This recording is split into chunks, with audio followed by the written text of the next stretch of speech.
ఓం సమర్థ సద్గురు శ్రీ సాయినాథాయ నమః. శ్రీ సాయి లీలామృతం అధ్యాయం 5. సర్వజ్ఞుడు.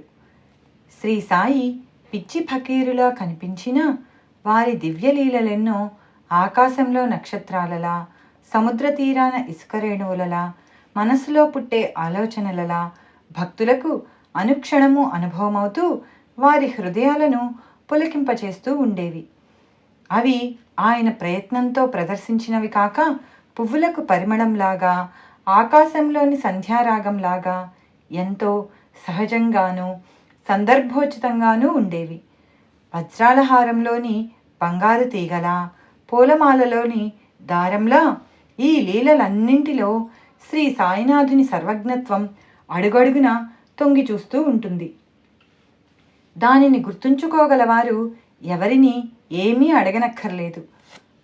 సాయిబాబా ఒకరోజు నాగపూర్లో ఉన్న మహనీయుడు తాజుద్దీన్ బాబా గురించి మాట్లాడుతూ సట్కాతో పక్కనున్న నీటి కుండను పదే పదే తట్టారు.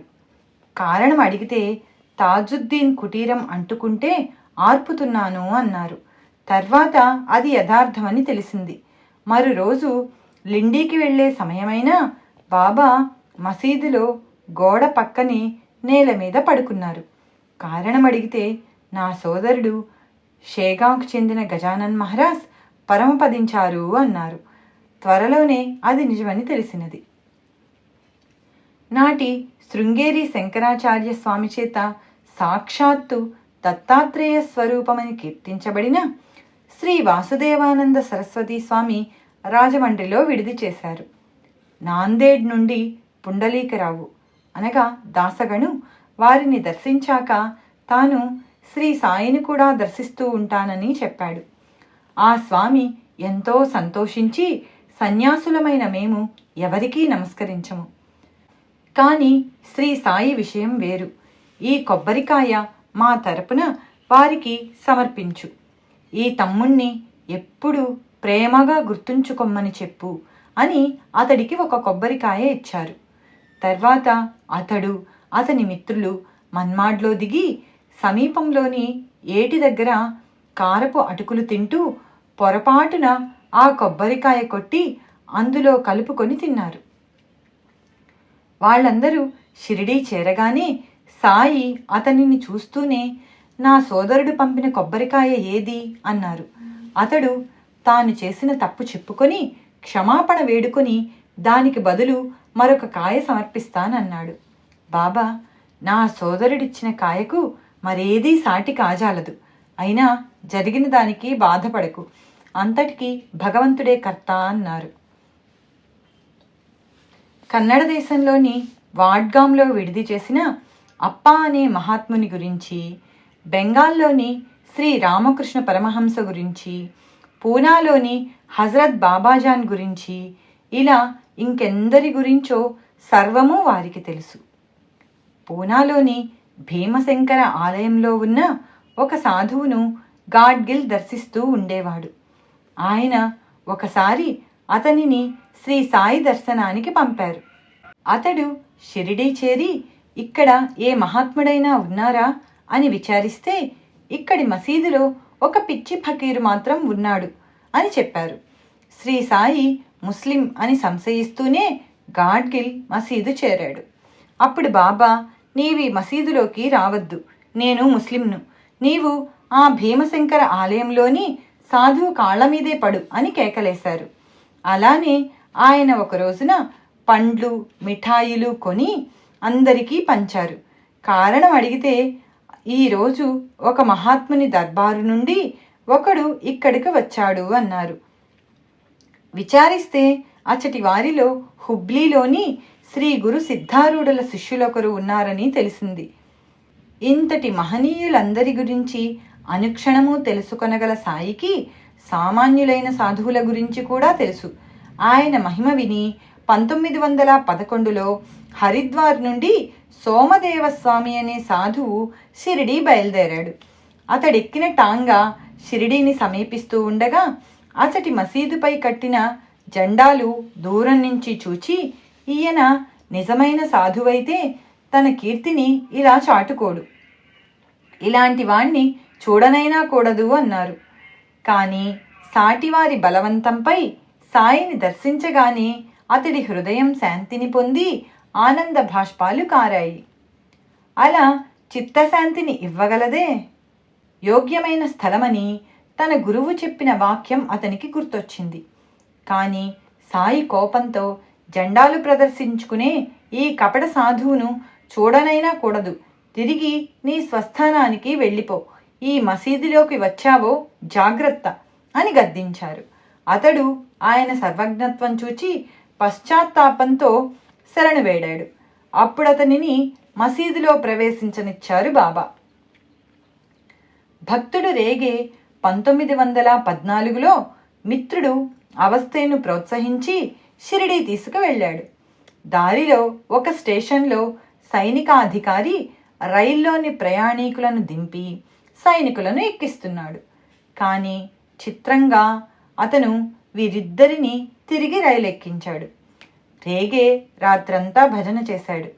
వారు షిరిడీ చేరగానే రేగేను చూపుతో సాయి, అతనికి ఎవరినైనా వెంట తీసుకొస్తే గాని తృప్తి లేదు, వాళ్ళు నా బిడ్డలను రైల్లోంచి దింపివేయాలని చూచారు, కానీ వీళ్ళిద్దరినీ దింపవద్దని ఆ సైన్యాధికారికి చెప్పాను అన్నారు. రేగేను చూపుతూ, నాకు రాత్రంతా నిద్రలేదు, నా పడక చుట్టూ బాబా బాబా అన్న ఇతడి కేకలే అన్నారు. మనం చేసేది ఎవరికి తెలియకున్నా మనకు తెలుస్తుంది. అలా మనలో అన్నీ తెలుసుకునేది సాయియే. ఒకసారి శ్రీమతి కణీత్కర్ ద్రాక్ష పండ్లు సమర్పిస్తే బాబా ఎంతో ప్రీతితో తీసుకున్నారు. కానీ వెంటనే అందులోంచి కుళ్ళిన పండ్లు మాత్రమే తీసుకొని మిగిలినవి తిరిగి ఇచ్చి, ఇవి నీ బిడ్డలకిచ్చుకో అన్నారు. ఆమె బాధపడుతూ ఇల్లు చేరాక వాళ్ళ అమ్మాయి, అమ్మా నీవా పండ్లు బాబాకివ్వగానే, అయ్యో బాబా ఆ పండ్లన్నీ అందరికీ పంచేస్తారు, ఆయన తిన్నట్లు కాదు మనం తిన్నట్లు కాదు అనుకున్నాను అన్నది. ఆమె భావం కన్న తల్లికి తెలియకున్నా సాయికి తెలుసు. ఒకసారి గాడ్గిల్ మామిడి పండ్లు సమర్పిస్తే తీసుకొని, ఆహా ఇతడు కొన్న పండ్లన్నీ నాకే సమర్పించాడు, కానీ పండిట్ నా కోసం కొన్న పండ్లలో కొన్ని తిని మిగిలినవిచ్చాడు అన్నారు. పండిట్ సిగ్గుతో తలవంచుకున్నాడు. చోల్కర్ అనే పేద గుమాస్తా తాను పరీక్షలో పాసై ఉద్యోగం వస్తే షిరిడీ వచ్చి కలకండ పంచుతానని మొక్కుకున్నాడు. అతని కోరిక నెరవేరింది.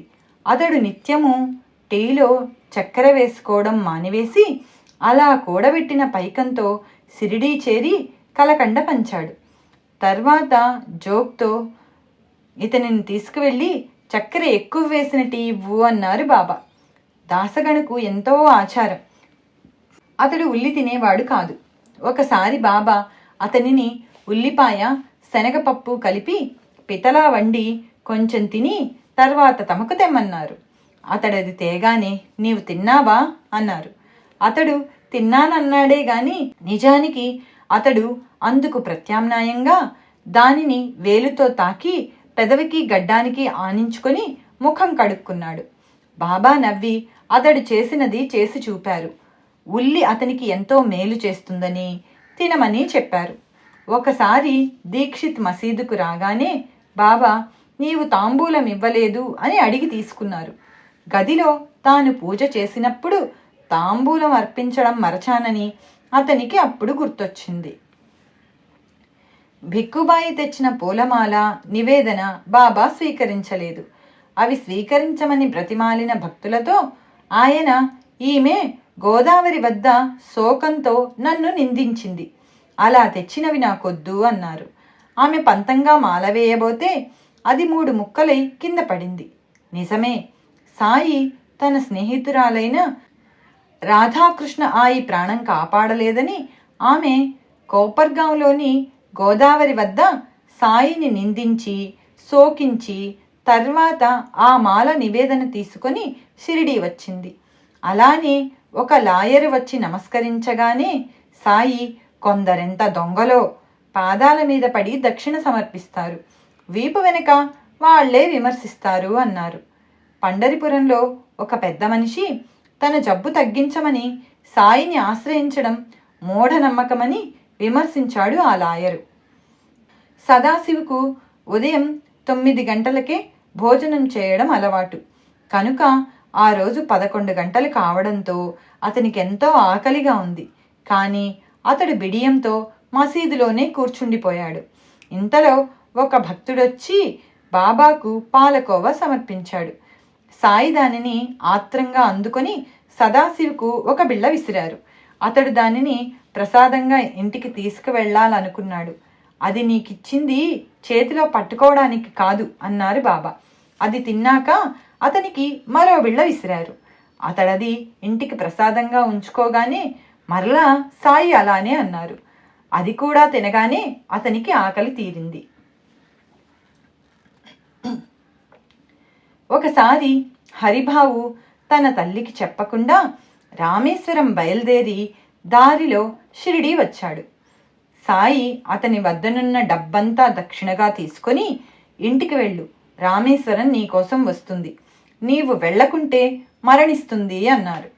అతడు ఇల్లు చేరేసరికి అతని తల్లి నిరాహారి అయి, బాబా, నీవు మహాత్ముడివైతే నా బిడ్డ తిరిగి రావాలి అని రోజు ప్రార్థిస్తున్నదని తెలిసింది. తల్లి రామేశ్వరం అంత పవిత్రమైనదని బాబా భావం. సాఠే షిరిడీలో తాను కొన్న స్థలం చూడ్డానికి తన భార్యను బయలుదేరమన్నాడు. ఇంతలో అతని మామగారు ఆడపిల్ల స్థలం చూచేదేమిటని అడ్డు చెప్పడంతో ఆమె రానన్నది. తన మాట కాదన్నదన్న కోపంతో ఆమెను కొట్టడానికి కొరడా తీసుకున్నాడు సాఠే. ఆ క్షణమే అతనిని మసీదుకు రమ్మనమని బాబా కబురు పంపారు. అతడు వెళ్ళగానే ఆయన, ఏమిటి నీ గోల, అమ్మాయి స్థలం చూడకపోతే ఏమి అని మందలించారు. తన ఇంట జరిగే ప్రతిదీ ఆయనకు తెలుస్తుందని సాఠే గుర్తించాడు. అలాగే ఒకసారి శ్రీమతి ప్రధాన్ ఆయనకు పాదపూజ చేస్తూ ఉండగా, నీవు వెంటనే ఇంటికెళ్ళు అన్నారు బాబా. ఆమె వెళ్ళేసరికి పాప గుక్కపట్టి ఏడుస్తున్నది. ఆమె పాపను సముదాయించి మరలా మసీదుకు వెళ్ళింది. ఇప్పుడు పూజ పూర్తి చేసుకో అన్నారు సాయి. నూల్కర్ మొదటిసారి షిరిడీ వెళుతూ దక్షిణగా 20 రూపాయలు బాబాకు సమర్పించాలనుకున్నాడు. సాయిని దర్శించి ఆయన కళ్ళలోకి చూస్తూనే అంతటి మహాత్ముని దర్శించుకోగలగడం మహాభాగ్యం అనుకున్నాడు. బాబా వెంటనే దక్షిణ కోరారు. అతడొక బంగారు నాణెం ఇచ్చాడు. సాయి దానిని తిప్పి చూస్తూ, దీని విలువెంత అన్నారు. 15 రూపాయలు అన్నాడు నూల్కర్. సాయి దానిని తిరిగి ఇచ్చి, ఇది నీవు ఉంచుకొని రూపాయలివ్వు అన్నారు. అతడిచ్చిన 15 రూపాయలు తీసుకొని, నాకు 10 రూపాయలే ముట్టాయి, ఇంకా 5 రూపాయలివ్వు అన్నారు. అతడిచ్చాడు. ఆ విధంగా అతడు ఇవ్వదలచిన 20 రూపాయలే తీసుకున్నారు బాబా. అలానే శ్రీమతి బాపత్ 4 అణాలు ఇచ్చినప్పుడు ఆయన నవ్వుతూ, మిగిలిన 4 అణాలు ఇవ్వక ఈ పేద బ్రాహ్మణ్ణి ఎందుకు మోసగిస్తావు అన్నారు. ఆమె సిగ్గుపడి మరో 4 అణాలు ఇచ్చింది. కారణం, మొదట ఆమె 8 అణాలు ఇవ్వదలచిందట. ఒక భక్తుడు బాబాకు దక్షిణగా శ్యామ పేరిట 2 రూపాయలు మనీ ఆర్డర్ పంపాడు. అది చేరినప్పుడు బాబా భిక్షకు వెళ్లారు. ఆయన సర్వజ్ఞతను పరీక్షించదలచి శ్యామ ఆ కాసులు మసీదు ముంగిట పాతిపెట్టాడు. ఆయన వాటి విషయమై ఏమీ అనలేదు. 6 మాసాల తర్వాత శ్యామ ఇంట దొంగలు పడి సర్వం దోచుకుపోయారు. అతడు బాబాతో మొరపెట్టుకుంటే ఆయన నవ్వుతూ, నీ ఇంట దొంగలు పడితే చెప్పుకోవడానికి నేనైనా ఉన్నాను, నావి 2 రూపాయలు పోయి 6 మాసాలైంది, నేనెవరికి చెప్పుకోను అన్నారు. అంత చిన్న తప్పుకి ఇంత పెద్ద శిక్ష అన్నాడు శ్యామ. నీలాంటి ఉద్యోగికి అదెంతో, నాలాంటి ఫకీరుకు 2 రూపాయలంతే అన్నారు సాయి. కర్మసూత్రం ఎంత సూక్ష్మమో. అందరినీ దక్షిణ అడిగిన బాబా కొలంబేను మాత్రం అడగలేదు. తాను త్రాగుడు మానినందుకు సాయి తననలా గౌరవించారని అతడు గొప్పలు చెబుతున్నాడు. సాయి వెంటనే అతనిని పిలిపించి 2 రూపాయలు అడిగి తీసుకున్నారు. గర్వం కూడా దోషమే. మరొక భక్తుడు సాయి దక్షిణ కోరితే లేదని చెప్పవచ్చని తన దగ్గరున్న డబ్బు కొలంబే వద్ద దాచాడు. వారిద్దరూ మసీదుకు చేరగానే సాయి అతడికి కొలంబేను చూపి అతని వద్ద తీసుకుని 2 రూపాయల దక్షిణ ఇవ్వు అని చెప్పి తీసుకున్నారు. దాసగను షిరిడీ వెళుతుంటే కోపర్గాంలో స్టేషన్ మాస్టర్ సాయిని పిచ్చి ఫకీరని నిందించాడు. బాబాను స్వయంగా చూచి మాట్లాడమని చెప్పి దాసగను అతనిని షిరిడీ తీసుకొచ్చాడు. సాయి మసీదులోని కుండలన్నీ బోర్లిస్తున్నారు. కారణం అడిగిన స్టేషన్ మాస్టర్తో నా దగ్గరకు వచ్చే కుండలన్నీ తలక్రిందులుగానే వస్తున్నాయి అన్నారు. అందమైన అవిశ్వాసంతో వచ్చేవారి హృదయాలు బోర్లించిన కుండలు. వాటిని జ్ఞానంతో నింపడం సాధ్యం కాదు. విశ్వాసంతో కానీ లేక కనీసం జిజ్ఞాసతో కానీ వచ్చేవారి హృదయాలు సరి అయిన కుండలు. వాటిని నింపవచ్చు. కానీ చిత్రం, ఆ మాటతో సాయి అతని హృదయమనే కుండను సరిచేశారు, విశ్వాసంతో నింపారు. ఒకడు సాయి నిష్కారణంగా కోపించడం చూచి ఆయన పిచ్చివాడని తలచి తానిచ్చిన దక్షిణంతా తిరిగి తీసుకోవాలనుకున్నాడు. కానీ బాబా అతడు అడగకముందే అతని భార్యకు పైకమిచ్చి, ఇంతవరకు మీరిచ్చిన దక్షిణ నాకొద్దు, తీసుకో అన్నారు. ఇంతవరకు ఎక్కడెక్కడో ఉన్న మానవుల యొక్క పరిస్థితులు, హృదయగత భావాలు బాబాకు అనుక్షణము తెరిచి ఉన్న పుటలలాగా ఎలా తెలుస్తుండేవో గమనించాము. ఎక్కడెక్కడ ఏ భక్తులు ఆపదలో ఉన్నారో, వారికేమి జరగనున్నదో ఆయనకు తెలుసు. వాళ్లకు శ్రేయస్కరమైతే అట్టి ఆపదను నివారిస్తూ ఉండేవారు. ఎప్పుడైనా బాబా తమ చేతులు శంఖంలా కలిపి ఊదితే అది ఏ భక్తుని మరణమో సూచించేది. ఒకరోజు ఆయన అలా చేసి, నానా చావనున్నాడు, కానీ నేను చావనిస్తానా అన్నారు.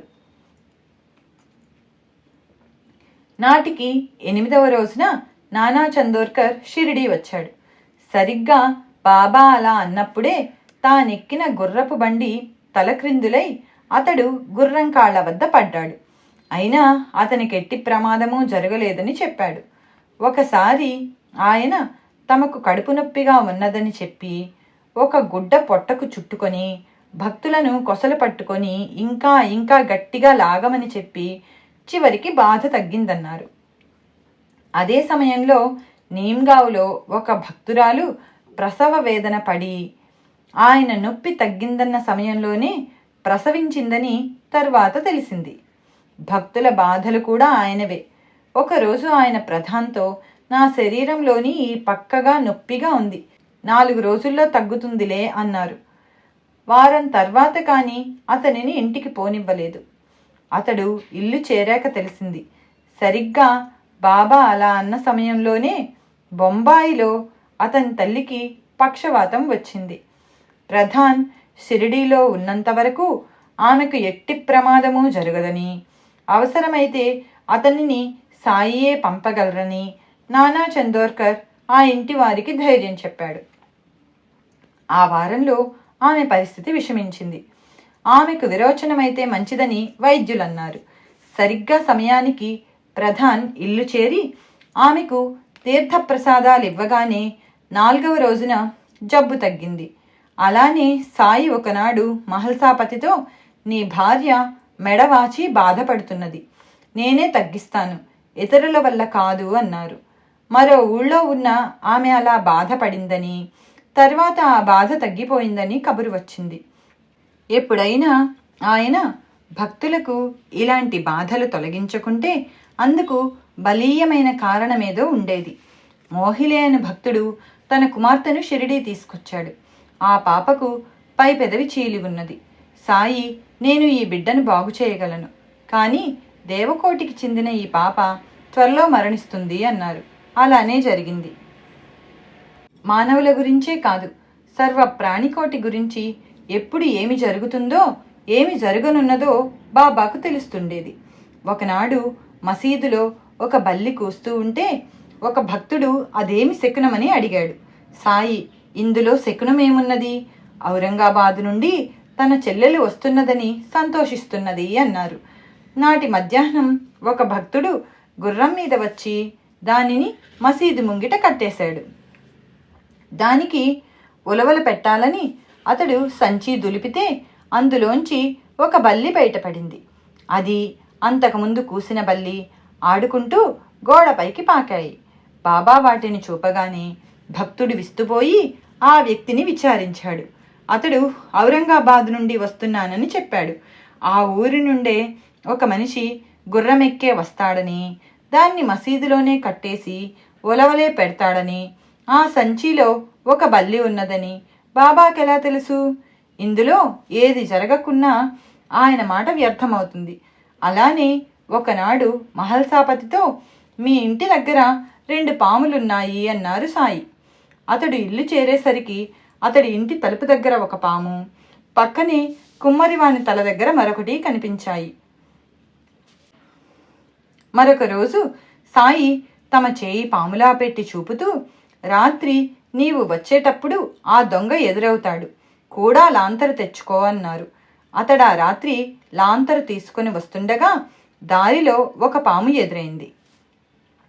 శ్రీ సాయి ఏమి చేసినా, ఎంత చిన్న మాట చెప్పినా జరగనున్నదంతా స్పష్టంగా తెలిసి అలా చేస్తారని భక్తుల అనుభవాలు నిరూపిస్తూ ఉండేవి. సదాశివ తార్కాడ్ మిల్లు మేనేజర్ పదవికి రాజీనామా చేసి సకుటుంబంగా షిరిడీలో ఉన్నాడు. అతడు తిరిగి ప్రయాణమైనప్పుడు సాయి ఆశీర్వదించి పూనా మీదుగా వెళ్ళమన్నారు.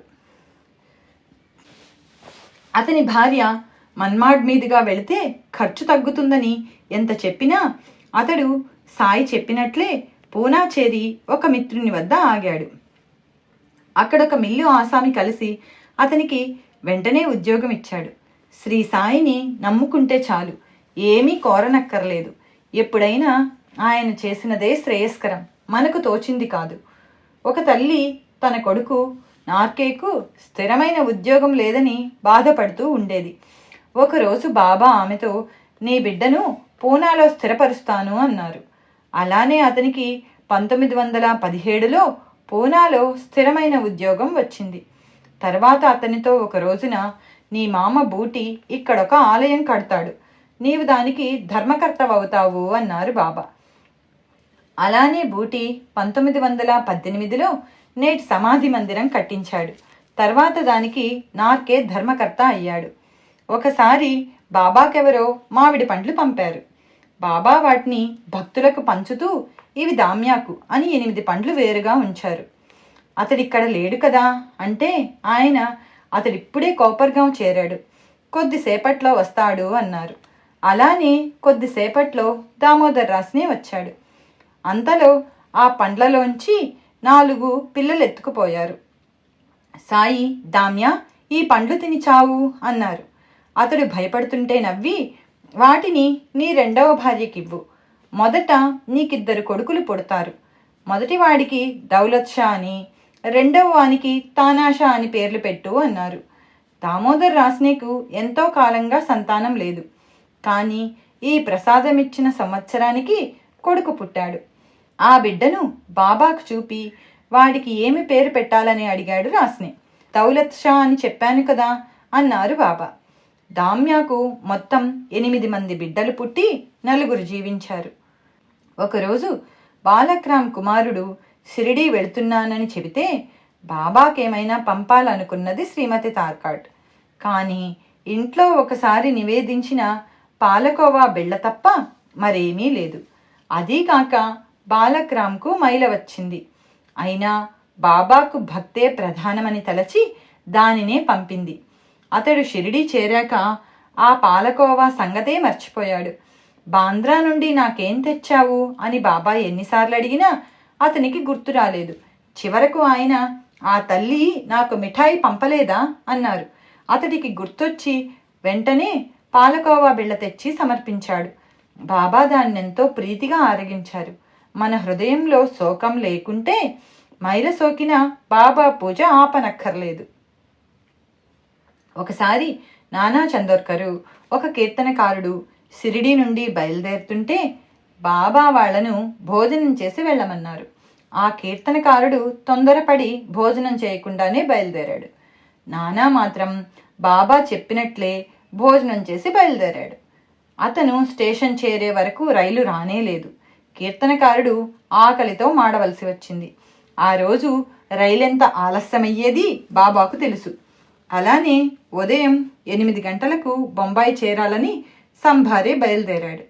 బాబా అతనికి ఊది ఇచ్చి మధ్యాహ్నానికి చేరుతావు పో అన్నారు. రైలు 4:30 గంటల ఆలస్యమై అతను మధ్యాహ్నానికే చేరాడు. నార్కర్ 1915లో ఒక రోజున సెలవు కోరినప్పుడు బాబా రైలు అందుతుంది వెళ్ళు అన్నారు. అతడు కోపర్గాం వద్ద నది ఒడ్డు చేరేసరికి చీకటి పడింది. నది వరదల వలన అప్పుడు పడవ నడపడం లేదు. బాబా మాట వ్యర్థమెలా అయిందా అనుకుంటుండగా ఒక మమల్తదారు అక్కడికి వచ్చాడు. అతని కోసం ప్రత్యేకంగా వచ్చిన పడవలో నార్కర్ కూడా నది దాటి రైలు అందుకున్నాడు. కాకా మహాజని సిరిడీలో 1 వారం ఉండాలని వచ్చాడు. అతనిని చూస్తూనే బాబా, నీవింటికి ఎప్పుడు వెళ్తావు అన్నారు. మీరు చెప్పినప్పుడు అన్నారు కాకా. అయితే రేపే వెళ్ళు అన్నారు సాయి. అతడు మర్నాడు బొంబాయి చేరేసరికి ఆఫీసులో పై అధికారికి జబ్బు చేసి ఆ రోజు కాకా తప్పక ఆఫీసుకు పోవలసి ఉన్నది. ధూమల అనుభవం ఇంకొకలా ఉన్నది. అతడు మరురోజు నేఫాడ్లో కోర్టుకు హాజరు కావలసి ఉన్నది. అతడు దారిలో బాబాను దర్శిస్తే ఆయన అతడిని వారం రోజులు నిలిపివేశారు. తర్వాత అతడు నేఫాడ్ చేరేసరికి జడ్జికి జబ్బు చేయడం వలన ఆ రోజుకు వాయిదా పడిందని తెలిసింది. జోగ్ వద్ద ఒక వ్యక్తి 1400 అప్పు తీసుకొని నోటు గడువు దాటిపోతున్నా అప్పు తీర్చలేదు.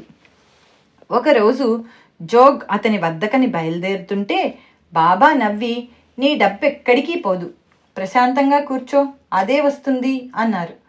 జోగ్ కోపంతో, నేను వెళ్తేనే ఇవ్వనివాడు దావా వేయకుంటే ఎలా ఇస్తాడు? అది రాకుంటే నేనిక్కడ ఎలా బతకాలి? మీ సేవ ఎలా చెయ్యాలి అన్నాడు. బాబా సెలవు ఇవ్వకపోయేసరికి అతడు ఆశ వదులుకున్నాడు. నోటు గడువు తీరిపోయింది. కానీ తర్వాత ఆ వ్యక్తి వచ్చి 1400 ఇవ్వబోయాడు. కానీ జోగ్ వడ్డీ కూడా ఇస్తే కానీ ఆ పైకం ముట్టనని పట్టుబట్టాడు. కానీ వడ్డీ లేకుండానే తీసుకోమని సాయి చెప్పినందువల్ల అతడు ఆ పైకం తీసుకొని ఆయనకే అర్పించాడు.